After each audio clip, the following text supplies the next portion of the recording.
بسم اللہ الرحمن الرحیم رب اشرح لی صدری ویسر لی امری واحلل عقدۃ من لسانی یفقہوا قولی۔ دوستو السلام علیکم، میں ہوں مبین یونس اور آپ لوگ دیکھ رہے ہیں masterg.com۔ فرینڈس، آج ویڈیو شروع کرتے ہی آپ لوگوں کو میرے چہرے کے اوپر مسکراہٹ نظر آ رہی ہوگی۔ یہ اس وجہ سے کیونکہ آج کا دن اسلامی تاریخ میں پھر ایک ایسا دن آیا ہے جو بہت ہی زیادہ خوشی کا تمام امت مسلمہ کے لیے ایک اہمیت کا حامل دن ہے۔ جی جناب، 10 جولائی 2020 آیا صوفیہ مسجد استنبول ترکی میں دوبارہ سے اذان اور نماز کا سلسلہ شروع کیا جا رہا ہے، اور آیا صوفیہ مسجد استنبول ترکی کو دوبارہ سے مسجد کا درجہ دے دیا گیا ہے۔ ایک بہت ہی زیادہ خوشی کی خبر ہے یہ تمام امت مسلمہ کے لیے۔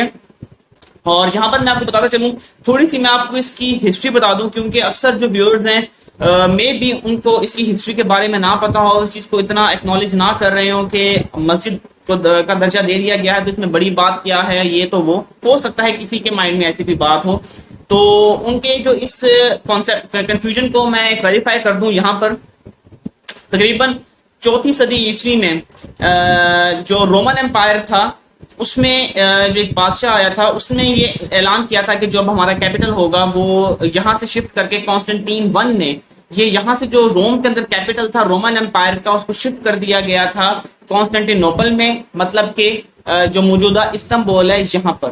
اور یہاں پر جو ہے اس کا کیپٹل بن گیا تھا۔ پھر تمام جو حکومتی ادارے تھے، جو تمام گورنمنٹ رن کی جاتی تھی، وہ استنبول سے مطلب کہ کانسٹنٹین نوپل سے رن کی جاتی تھی۔ اب اس طریقے سے جو کرسچینٹی کا جو پراپر ایک ان کا رومن امپائر بنا ہوا تھا، جبکہ اس کی جو پہلا کیپٹل تھا جس کو ہم آج روم کے نام سے جانتے ہیں، وہاں پر تھا، یعنی کہ جسے ہم آج کل ویٹیکن سٹی کہتے ہیں۔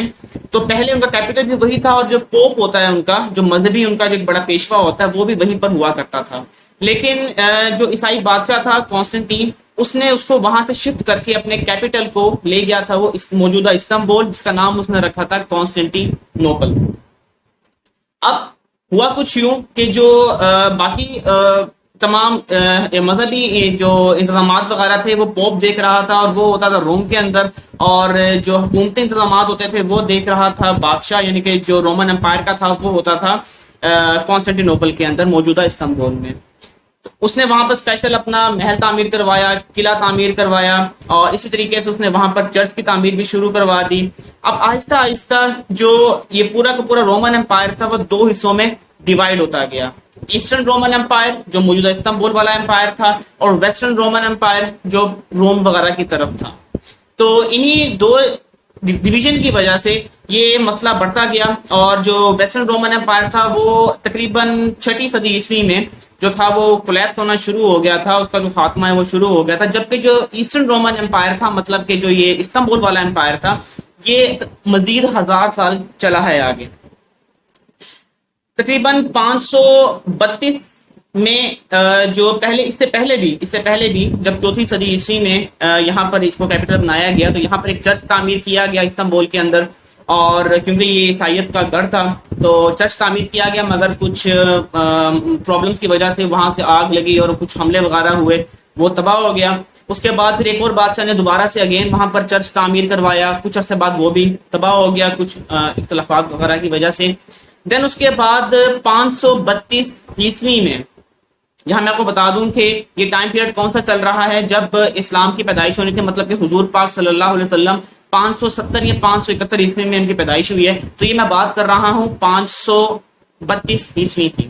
تو 532 عیسوی میں یہاں پر جو تھا تیسرا جو چرچ تھا پراپر، وہ مطلب اس کی تعمیر شروع کی گئی، اور 537 عیسوی تک اس کی تعمیر جو ہے وہ مکمل کی گئی، اور یہاں پر جو چرچ تھا اس کو نام دیا گیا آیا صوفیہ کا، اور یہاں پر اس وقت یہ پورے یورپ کا سب سے بڑا چرچ تھا۔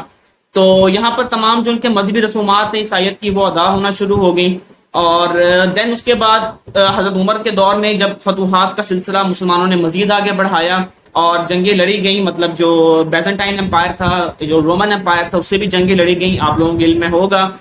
یہاں تک جو تھا، جو ان کا کیپٹل تھا استنبول، قسطنطنیہ جسے اردو میں کہتے ہیں اور انگلش میں کانسٹنٹین نوپل کہتے ہیں، یہ فتح نہیں ہو سک رہا تھا، اسی کے اندر آیا صوفیہ جو ان کا چرچ تھا وہ موجود تھا۔ تو اس کے بعد یہ جو فتوحات کا سلسلہ چلتا رہا مگر وہ جو قلعہ تھا فتح نہیں ہو سک رہا تھا. میں نے ایک ویڈیو میں پہلے بھی آپ لوگوں کو اس کے بارے میں بتایا تھا کہ جب 28 مئی کو قسطنطنیہ فتح ہوا تھا، 1453 میں مسلمانوں نے فتح کیا تھا. تو اسی طریقے سے پھر عثمانی سلطنت آ گئی. اس نے جو بارڈر شیئر کرتے تھے وہ بیزنٹائن امپائر کے ساتھ انہوں نے بازنطینیوں کو پیچھے کی طرف دھکیلا، اور آہستہ آہستہ 1453 میں جا کر پھر سلطان محمد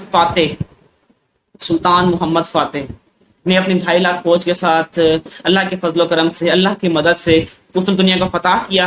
اور اندر جاتے ساتھ ہی اس نے تمام جو وہاں کے لوگ تھے، عیسائی لوگ تھے، ان کو اس نے کوئی خون خرابہ نہیں کیا، ان کو وہاں سے آرام سے جانے دیا. اور جو وہاں کا آیا صوفیہ چرچ تھا وہاں پر اعلان کر دیا گیا کہ یہ اب مسجد بنے گی، کیونکہ اب یہ پراپرٹی سلطان کی تھی، یہ پراپرٹی آٹومینز کی تھی، عثمانی سلطنت کی تھی. تو اس نے ڈکلیئر کر دیا کہ یہ چرچ اب کنورٹ ہو کر مسجد بن جائے گا. اسی طریقے سے یہ مسجد بنا دی گئی. اور جب وہاں مسلمان ایک شخص تھا، اس نے اوپر چڑھ کر اس نے اذان دی. تو آپ سوچ سکتے ہیں، میرے تو اس وقت رونگٹے کھڑے ہو رہے ہیں کہ 1000 سال تک جس کو مسلمان فتح نہیں کر سکے اور وہ چرچ رہا، وہاں پر جو مسلمانوں نے قبضہ کر لیا، تو کس طریقے سے کیا خوشی کا عالم ہوگا ان لوگوں کا کہ وہاں پر اب اذان گونج رہی تھی. پھر تقریباً 500 سال تک وہ ایک مسجد کے طور پر درمیان میں اس کی رینوویشن ہوتی رہی، مسجد کے طور پر عثمانی سلطنت میں چلتی رہی، وہاں پر نمازیں پڑھی جاتی رہیں اور وہاں پر قرآن و حدیث کا درس دیا جاتا رہا.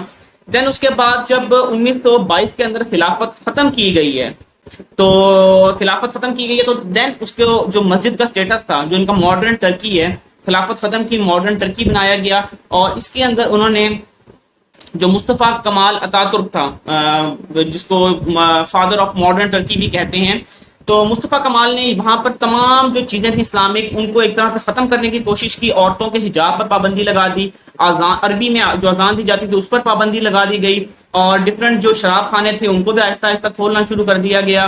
جو آیا صوفیہ مسجد تھی اس کو بھی اس نے کنورٹ کر دیا کہ اس کو ہم اب بنا دیتے ہیں ایک سیکولر میوزیم، ایک ایسا میوزیم جس کے اندر جو دیواروں کے اوپر جو مسلمانوں نے آ کر عیسائیت کے پہلے تصویریں بنی ہوئی تھیں ان کو انہوں نے پینٹ کر دیا تھا، اس کو بھی ہٹا دیا گیا تاکہ عیسائی چیز نظر آتی نہیں اندر. اور اسی طریقے سے اس نے یہ بھی کر دیا کہ اب جو مسلمانوں کا اندر جو پرانی چیزیں پڑی ہوئی ہیں وہ بھی پڑی رہیں گی، اور دنیا بھر سے ٹورسٹ یہاں پر آ کر اس کو دیکھ سکیں. ایک ٹورزم کو اس نے پوائنٹ بنا دیا، میوزیم بنا دیا. اور مسلمانوں کے لیے شدید صدمہ تھا کہ خلافت تو ختم ہو ہی رہی ہے، تو اس انسان نے مسجد کو بھی ایک میوزیم بنا دیا. اندر سے صفیں اٹھا دی گئیں، نیچے سے ماربل نکل آیا جہاں پر لوگ ایسے چلتے پھرتے تھے. افسوس کی بات تھی 1935 کے اندر یہ اس نے لا پاس کیا کہ اب یہ میوزیم ہے. اور تب سے چلتے پھر معاملہ جب آگے گیا، مصطفیٰ کمال کی جب ڈیتھ ہوگی اس کے بعد ایک وزیر اعظم آیا، ایک پرائم منسٹر آیا ٹرکی کا، عدنان مینڈریس، جس نے دوبارہ سے اذان دلوانا شروع کی ڈفرنٹ مطلب کہ ترکی کے علاقوں کے اندر، اور بڑا اس نے اسلام کے لیے کام کیا. لیکن آخرکار اس کو بھی اسلام محبت کی وجہ سے اس کو بھی پھانسی دے دی گئی. اس کو میں شہید کہوں گا یہاں پر. اور اس کے بعد دین آگے مسئلے یہ جو پھر چلتے رہے. دین جب یہ سینسی شروع ہوتی ہے تو اللہ تعالیٰ نے ہماری مدد کے لیے ایک ایسے رہنما کو بھیجا جس کا آج کل تمام دنیا میں بڑا نام ہے، اور امت مسلمہ اس کو بڑا سپورٹ کرتی ہے، اس کو چاہتی ہے، طیب رجب اردوغان. تو طیب اردوغان نے جب اپنا عہدہ سنبھالا، پہلے وہ میئر کی حیثیت سے اوپر آیا. دین اس کے بعد اس نے جب وہ پریزیڈنشل اسٹیٹ پر پہنچا اس کے خلاف بغاوتیں کی گئی، مگر اس نے اس کو کچلا. 2001 سے لے کر 2020 تک دھیرے دھیرے آہستہ آہستہ وہ اسلامی نظام کو وہاں پر نافذ کرنے کی کوشش کر رہے ہیں، اور الحمدللہ کافی کامیاب بھی ہوئے ہیں. اس کے اندر جو ایک ماڈرن ٹرکی بن چکا تھا، جو ان کی ثقافت اپنی بھول چکے تھے، اس کو دوبارہ سے پیچھے کی طرف لایا جا رہا ہے کہ بھائی یہ اسلام تھا ہمارے پاس جو ہم اس کو بھول چکے ہیں. تو اب اس نے آج یہ نیوز ملی ہے کہ جو 85 سال بعد 1935 سے لے کر آج 10 جولائی کو یہ اعلان کیا گیا کہ اس جو میوزیم تھا آیا صوفیہ بنا دیا گیا تھا، میوزیم بنا دیا گیا تھا آیا صوفیہ کو، اس کو کنورٹ کر کے واپس ایک مسجد کا درجہ دیا جا رہا ہے. اور آپ لوگ سمجھ سکتے ہیں کہ مسجد کا درجے کا مطلب یہ ہے کہ وہاں پر دوبارہ سے اذانیں بلند ہوں گی، وہاں پر نمازی آ کے نماز پڑھ سکیں گے، اور وہاں پر لوگ بھی آئیں گے جو مسلمان ہوں گے، غیر مسلم ہوں گے، وہ دیکھنے بھی آئیں گے کہ ہاں یہ دیکھیں یہ مسجد ہے، جیسے ہم فیصل مسجد پہ وزٹ کرنے جاتے ہیں، لیکن وہاں پر اب پراپر نمازیں پڑھی جائیں گی. تو ایک بہت ہی زیادہ خوشی کی بات ہے، اور میں بہت زیادہ اپریشیٹ کرتا ہوں طیب رجب اردگان کی ان کوششوں کو، اور جتنے بھی لوگ ان کے ساتھ اس کام میں شامل تھے کہ انہوں نے یہ آرڈر پاس کروایا۔ اور یہاں پر جو عیسائی حکومتیں ہیں، جو خصوصاً یورپین ممالک ہیں، وہ شور مچا رہے ہیں۔ وہ شور مچاتے ہوئے یہ کہہ رہے ہیں جناب کہ یہ تو تھا ہی ایک پہلے چرچ، جس کو بعد میں ختم کیا گیا، دین اس کے بعد اس کو میوزیم بنا دیا گیا، اب دوبارہ مسجد کیوں بنایا جا رہا ہے؟ ارے بھائی، میں آپ لوگوں سے یہ سوال کرتا ہوں، یہ میری بات نوٹ کیجئے گا کہ اسپین کے اندر، ہسپانیہ کے اندر جب مسلمانوں نے 800 سال حکومت کی، وہاں پر جب مسلمانوں کو باہر نکالا گیا، 3000 مساجد، آج 3000 مساجد ایسی ہیں ٹوٹل ملا کے، میں آپ کو ایوریج بتا رہا ہوں، ان 3000 مساجد کو کنورٹ کر دیا گیا چرچ کے اندر۔ 3000 مساجد کنورٹ کر کے چرچ بنا دی گئی، وہاں پر اذانیں ختم کر دی گئیں، جو دوسری چیزیں تھیں اسلامی جو تعلیمات چلتی تھیں ان کو ختم کر دیا گیا۔ تو کیا تب آپ نے شور نہیں مچایا؟ تب آپ کو فیل نہیں ہوئی یہ بات؟ ایک جب یہ مسئلہ ہوا، اس کو آپ اتنا بڑھا رہے ہو۔ ارے بھائی، ان چرچز کو پہلے واپس مساجد بناؤ، پھر ہم دیکھتے ہیں اگلی کیا بات کرنی ہے۔ تو خیر، بہرحال یہ ایک بڑا خوشی کا موقع ہے ہم سب تمام امت مسلمہ کے لیے، اور میں دعا کرتا ہوں اللہ تعالیٰ سے کہ اللہ تعالیٰ مسلمانوں کو مزید ترقی دے اور ہمیں کامیابی عطا فرما کہ ہم اس سے آگے بڑھتے رہیں، آمین ثم آمین۔ تو فرینڈس، ہوپ سو جتنے لوگ میرے ویڈیو دیکھ رہے ہیں، تو آخر میں اگر آپ لوگ میرے ساتھ مطلب کہ مجھے بھی مطلب اس ویڈیو کو جتنا پروموٹ کر سکتے ہیں کریں، کیونکہ یہ ایک بحیثیت مسلمان ہمیں ایسی چیزوں کو سپورٹ کرنا چاہیے۔ تو فرینڈز، یہاں پر اپنی ویڈیو میں ختم کرتا ہوں، اور مزید اس بارے میں ویڈیوز جو ہیں وہ بھی انشاءاللہ میں اپلوڈ کرتا رہوں گا۔ اگین جانے سے پہلے اگر آپ نے اب تک ہمارے چینل کو سبسکرائب نہیں کیا تو ہمارے چینل masterg.com کو لائک، سبسکرائب اور شیئر کر دیں، اور اپنے لوگوں کے ساتھ آگے سب تمام کو اس کی پروموشن بھی کر دیجیے گا۔ اور آخر میں جاتے ہوئے، اسلام زندہ باد، اللہ حافظ۔